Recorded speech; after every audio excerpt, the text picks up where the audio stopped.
د پاکستان کرکټ ټیم سوپر سټار د پاکستان کرکټ ټیم پخوانی کپتان شاهد افریدي یو ځل بیا ټولو پښتنو مسلمانانو زړونه وګټل. د شاهد افریدي داسې کارنامه چې ټولو دنیا ورته حیرانه ده. څنګه چې تاسو پته په 10 مارچ باندې په قطر کې د لیجند لیگ آغاز یعنی شروع شوی ده.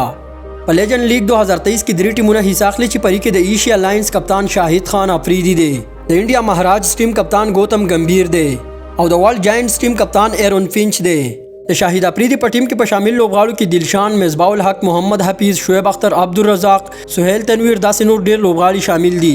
دا میچ چې پرون د ایشیا لاینز او انډیا مهاراج ترمنځ شروع شو نو چې کله شاهد افریدي بیټینګ ته راغی د شاهد افریدي په شرط باندې جوارۍ و لوګو وه. شاهد افریدي د جوارۍ د دې لوګو لګول نه انکار وکړو. شاهد افریدي د میچ په دوران کې په خپل شرط باندې پټۍ واړوله او دغه لوګو یې ختم کړه. نو دا میچ په دوران کې شاهد افریدي یو داسې کارنامه و چې د جوارۍ د پروموټ کول نه انکار وکړو. د ټولو پښتنو مسلمانانو زړونه یې وګټل. تاسو هم د شاهد افریدي د فارغ کولي الفاظ په کمنټ سیکشن کې لیکلی شئ.